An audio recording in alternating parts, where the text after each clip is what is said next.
She opened the door to her own house, and the key didn't fit. Her adopted son stood on the porch, eyes cold, saying, "You don't live here anymore." So she walked away, silent, leaving behind the home she built with love. But what he never knew was that this black mother carried a secret worth $9.5 million, and soon the world would find out why. Stay tuned. You won't believe what happens next. Subscribe before the twist unfolds. The rain had just stopped when Evelyn climbed the steps to her porch. The clouds still hung heavy, gray like the weight in her chest. Her hands trembled as she pulled her keys from her worn handbag, the same leather bag she'd carried since the day she adopted Ryan. She slid the key into the lock. It didn't turn. Confused, she tried again, twisting harder. Still nothing. Then she noticed the doormat she'd bought last Christmas was gone. So were the flower pots. The window blinds were shut tight. For a brief, desperate moment, she thought she had walked to the wrong house. Then the door opened. Ryan stood there, taller now, in a designer shirt, holding a phone in one hand and a cold stare in the other. "Ryan," she whispered, her voice soft but full of relief. "Baby, the lock isn't," he interrupted sharply. "You don't live here anymore." Evelyn froze. She thought it was a joke, a cruel one maybe. Her eyes darted to his, eyes that once looked at her with warmth when he was little, scared, and she'd promised he'd never be alone again. But now they were stone. "Ryan, what are you saying?" "I changed the locks. You can't be here." "It's my house now." For a moment the world went silent. The sound of cars passing faded, replaced by the echo of her heartbeat. She looked past him, inside. The photos on the wall were gone, the furniture rearranged. Even the scent of her home, vanilla and lavender, had been replaced by something sterile, unfamiliar. "Ryan, you can't mean that," she said, stepping closer. "I raised you here. This is our home," he sighed impatiently, glancing at his phone. "You don't understand business, Ma. You signed everything over to me last year. Remember the papers? I told you it was just for refinancing. Well, now it's done. You need to leave." Her breath caught. The papers. She remembered the day he'd rushed her to sign them before work, saying it was just to lower the mortgage. She hadn't even read them. She trusted him. Her eyes filled with tears, but she refused to let them fall. "Ryan, I gave you everything I had," she whispered. "I worked 2 jobs to put you through school. I missed nights of sleep so you could have a better life." He looked away. "And I'm living it now. Don't ruin this, Ma." For the first time, Evelyn realized she was no longer welcome in the home she built. The porch light flickered as she turned and walked down the steps. Her shoes sank into the wet ground, each step heavier than the last. The key was still in her hand, useless now, just like her memories of a son she thought would love her forever. When she reached the gate, she paused and looked back. The boy she once sang to sleep was gone. In his place stood a man blinded by greed. She whispered to herself, "You may have taken my house, Ryan, but you will never take my heart." Then she walked into the night, her small suitcase dragging behind her. She didn't know where she would sleep. She didn't know what tomorrow would bring. But what Ryan didn't know, what no one knew, was that Evelyn had a secret that would one day turn her pain into power. And when that day came, the world would finally see who truly lost everything. Long before the mansion, before betrayal and locked doors, there was a tiny apartment that smelled of detergent and hope. Evelyn worked nights at a city hospital, 12-hour shifts on her feet, caring for people who often forgot her name. She was known for her calm smile and her soft voice that could soothe even the most frightened child. She had no family of her own. Life hadn't given her that blessing. Miscarriages, heartbreak, years of loneliness. Yet she carried a mother's love inside her, like a hidden flame, waiting for someone who needed it. One winter evening, a social worker came to the pediatric ward carrying a little boy. He couldn't have been more than 6, thin, shaking, clutching a broken toy car in his hands. His name was Ryan. He'd been found alone in an abandoned house after his parents disappeared into the night. "Would you sit with him for a while?" the social worker asked. Evelyn nodded. She sat beside the boy on the hospital bed, handing him warm soup and whispering gently, "You're safe now, sweetheart." He didn't speak. But his eyes, frightened, tired, and searching, met hers, and something wordless passed between them. That night, when she went home to her small apartment, she couldn't sleep. She kept thinking about that little boy and how he'd looked at her, as if asking silently, "Don't leave me too." A month later, after endless paperwork and background checks, the judge signed the adoption papers. Evelyn cried right there in the courthouse. When Ryan reached for her hand, she whispered the promise she would never forget. "I'll never let you feel alone again. As long as I'm breathing, you'll have a home." Those words became her life's purpose.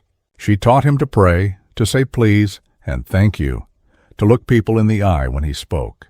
Every night she told him stories about faith and kindness, about how people who give never truly lose.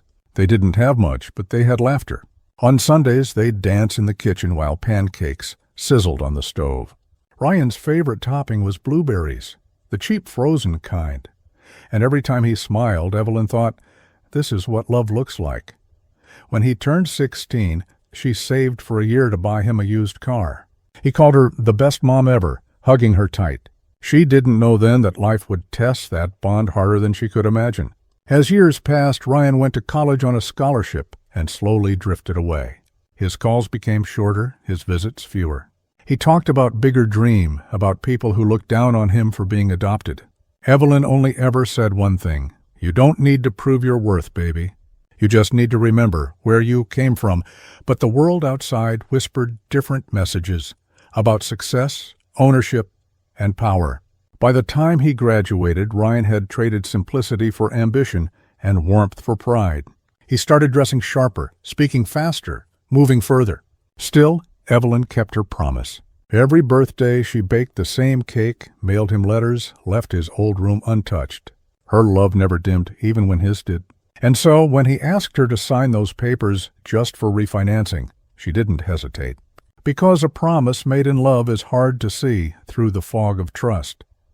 If only she knew that the same boy who once said, "You saved me," would one day lock her out of the home she built. But life, in its strange mercy, wasn't done with Evelyn yet. The woman who once healed strangers was about to heal herself and teach the world a lesson about grace and strength money could never buy. The house Evelyn built for them wasn't grand, just a simple two-story home with white curtains and a little garden she tended every morning. Roses and marigolds bloomed under her care, just like Ryan once had. But after college, Ryan came back different. He returned in a suit that didn't match his soul anymore, polished shoes, expensive watch, and a voice that had learned to hide kindness behind ambition. He hugged her, but it felt like habit, not heart. And when Evelyn looked into his eyes, she saw something that chilled her. Distance. "Mom," he said one morning, sliding papers across the kitchen table, "I'm thinking of refinancing the house. It'll help me invest in a new project. You'll still live here. Nothing will change." Evelyn smiled faintly. "If it helps you, baby, of course." She didn't understand contracts or finance. She just trusted him. The boy she'd raised with love could never hurt her. Or so she believed. Weeks turned into months. Ryan stopped eating dinner with her, stopped calling her Mom. He began saying Evelyn like she was a stranger. He brought people home, loud, laughing, careless, the kind of people who never looked her in the eye. She'd hear them mocking her old furniture, her simple clothes, the way she still prayed before meals. Once she overheard one of them say, "Man, how do you live with her? Feels like a museum in here." Ryan laughed. He actually laughed. That sound, her own son laughing at her, shattered something inside her chest. But she didn't confront him. She just kept cooking his favorite meals, hoping he'd remember who she was. One night she left a note on the fridge. "Made you blueberry pancakes. Love you, Mom." The next morning the plate was untouched. The note thrown in the trash. Slowly she began to feel like a guest in her own home. Her name wasn't on the bills anymore. Her belongings started disappearing. The pictures of her and Ryan, once proudly displayed on the mantel, were replaced by abstract art and corporate trophies.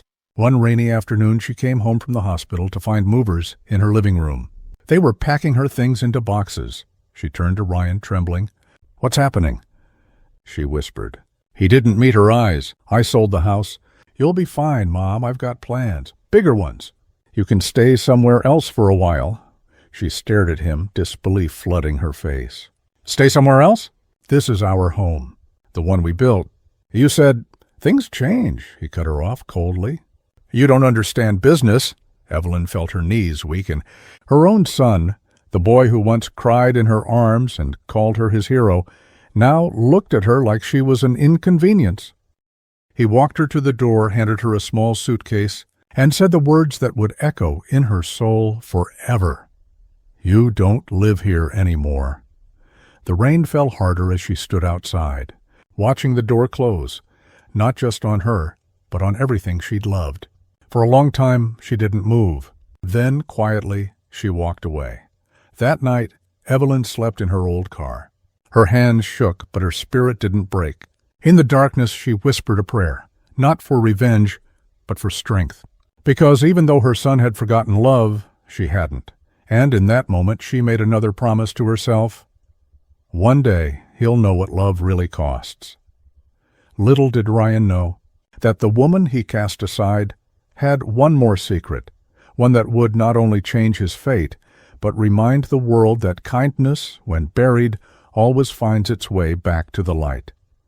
The rain didn't stop that night. It poured so heavily that the streets shimmered like mirrors, each drop echoing the loneliness inside Evelyn's chest. She sat in the driver's seat of her old silver sedan, the same car she'd used to drive Ryan to school, to church, to every birthday surprise. Now it was all she had left. The seat smelled faintly of vanilla, from the air freshener Ryan once insisted on buying. She ran her hand over the steering wheel, whispering softly, "It's just you and me now." Her phone buzzed once. A message from an old coworker. "Evelyn, are you okay? Heard what happened.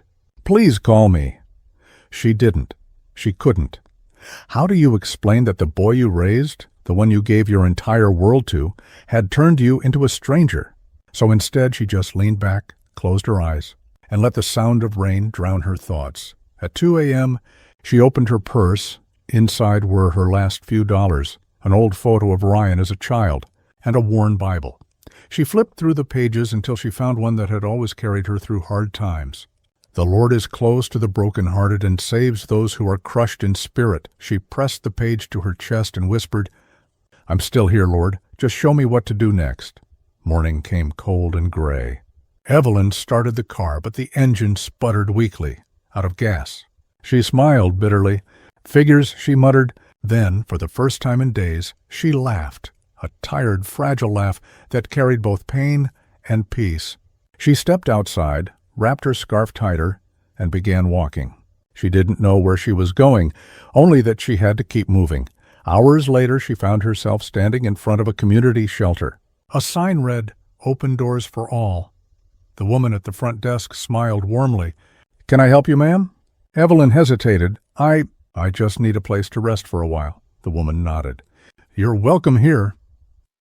That night, Evelyn slept in a small cot surrounded by strangers who had lost everything too. But unlike before, she didn't feel completely alone. A man beside her hummed softly, a gospel tune. Across the room, someone prayed. For the first time since Ryan shut that door, Evelyn felt something stir inside her. Hope. Days passed. Evelyn began volunteering at the shelter's kitchen. Her nursing background made her invaluable. She helped elderly residents take their medicine, checked blood pressure, and comforted those in pain. The staff loved her immediately. One afternoon, a sharply dressed man approached her while she was serving soup. "Excuse me," he said kindly. "I'm Michael Green, attorney with the Harrison Foundation. We are auditing this shelter's medical outreach program." "Are you the volunteer nurse everyone's talking about?" Evelyn smiled shyly. "Just doing what I can." He noticed her grace, her humility, the way she spoke with gentle authority. "You know, we're looking for a health care coordinator for our community initiative. It's a paid position. Would you be interested?" Her eyes widened. "Me? I don't have much anymore," Michael smiled. "Maybe not in possessions, but you've got heart, and that's worth more than gold." Weeks turned into months. Evelyn found herself rising again, quietly, steadily. She began earning enough to rent a small apartment near the shelter. She bought new clothes, volunteered even more, and started smiling again. But what Michael didn't know, what no one knew, was that the house Ryan sold wasn't her only investment. Years earlier, Evelyn had bought small shares in the hospital she'd worked for. Those shares, forgotten and left untouched, had grown into something far beyond her imagination. And as fate would have it, the company was now worth over $9.5 million. She had been living in silence with a fortune that could rebuild her life, and change others too. And when she finally discovered the truth, she didn't think of revenge. She thought of purpose. The same son who threw her out would soon learn that money never measures worth. Character does. And Evelyn was about to teach that lesson in the most unexpected way. The day Evelyn learned about her fortune started like any other. She was at the community center, stacking food boxes for the weekend drive. Her back ached, but her spirit was light. She'd found meaning again. Michael, the lawyer who had hired her months earlier, approached her holding a thick envelope. "Evelyn," he said, smiling, "this came for you, from the hospital trust you used to work for. They've been trying to contact you for months," she frowned. "Me? Why would they?" He shrugged. "Looks important." That night, in her small apartment, Evelyn opened the envelope. Inside was a letter, formal, typed, but trembling in her hands as she read. "Dear Mrs. Evelyn Thompson, we are pleased to inform you that your employee investment portfolio, initiated in 1994, has matured and been sold. Your total return is valued at $9,536,420.78. Please contact our finance division to verify transfer." Evelyn dropped the paper. Her breath caught in her throat. She read it again and again. $9 million? She had signed up for that plan almost 30 years ago, $20 from every paycheck. She'd forgotten about it completely. Her first instinct wasn't joy. It was disbelief. Then, slowly, tears began streaming down her face. She fell to her knees, hands clasped together. "Lord," she whispered, "you saw me when no one else did." In that quiet room, she laughed through her tears, not because of the money, but because of the timing. The very moment she had nothing, heaven had given her everything. The next morning, she walked into Michael's office with the letter. He confirmed it was real. "Evelyn," he said softly, "this is life-changing. What do you want to do with it?" She looked out the window, her reflection calm, regal, unshaken. "I don't want revenge," she said. "I just want to make things right." Michael leaned forward. "Then let's do it your way." And so Evelyn began a plan, quiet, dignified, and full of grace. She started by anonymously funding the very shelter that had taken her in, transforming it into a full-scale rehabilitation center with free medical services. She hired the same people who had once shared that small cot room with her. She created scholarships for orphaned children, in memory of the little boy she once adopted. Every dollar she gave carried a purpose, not to erase her pain, but to multiply her kindness.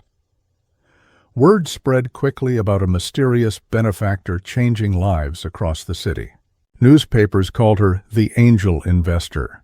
But Evelyn never stepped into the spotlight. She worked quietly, letting gratitude do the talking. Months later, Michael invited her to a charity gala. "You should come," he said. "You'll see how many lives you've touched." She hesitated. Crowds weren't her thing, but something inside her, a whisper of courage, said go. That night she entered the hall, dressed in a simple navy gown.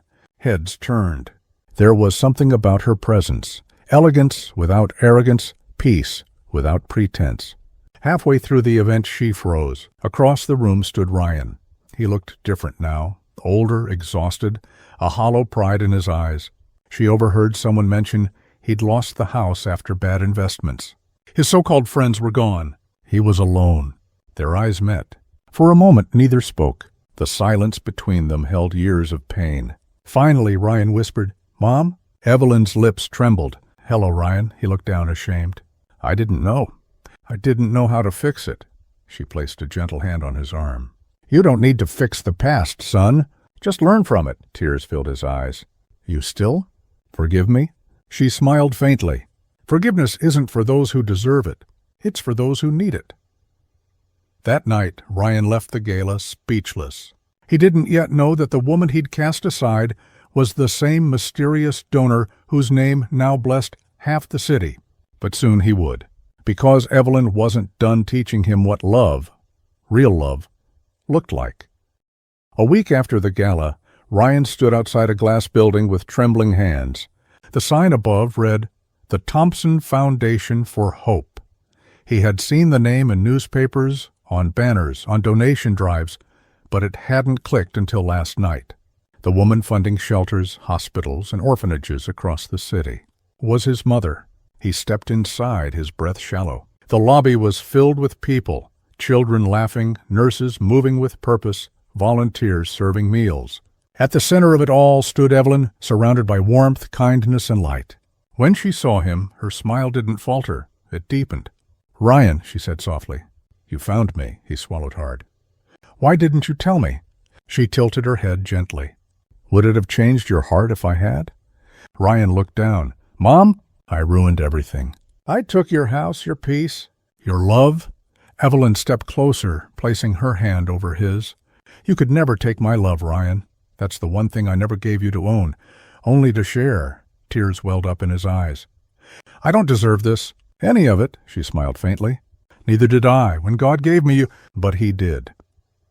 They sat together in her office, a small, peaceful space filled with photos of smiling children, framed verses, and that same old picture of Ryan as a boy holding his toy car. Ryan's voice cracked.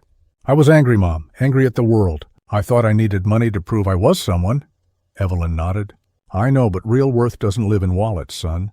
It lives in hearts." She turned toward the window, watching children play outside. "Do you see them? They've all been abandoned, just like you once were. That's why I built this place, so no child ever feels unloved again." He stared at her, his chest tight with emotion. "You're incredible?" She shook her head. "No, just faithful. I didn't build this to show strength. I built it to show forgiveness." A long silence hung between them. Then Evelyn opened a drawer and pulled out a small, old key, rusty, familiar. "This was your house key," she said. "The one that didn't fit anymore?" Ryan's lip trembled. "I remember." She placed it in his hand. "Now it fits again, but not into walls or doors. It fits into the kind of home that never leaves you, the one in your heart." He broke down completely, falling to his knees, tears soaking her hands. "I'm sorry, Mom, for everything. I don't deserve your forgiveness." She cupped his face. "Forgiveness isn't about deserving, baby. It's about freeing your soul. You're still my son, the one I prayed for when I had nothing, and I will never stop believing in the man you can still become." From that day on, Ryan stayed close. He helped his mother expand the foundation, learned the value of compassion, and slowly rebuilt the bond he had once shattered. Sometimes they'd sit in the garden, the same flowers she used to grow, now blooming brighter than ever. She'd watch him laugh with the children and whisper to herself, "He came home." The world may forget what you've lost, but it will never forget what you give. Forgive those who hurt you, love those who left you, and rise from what tried to break you. Inspired by true stories of love, loss, and redemption. Subscribe for more heart-touching stories that remind us kindness always wins.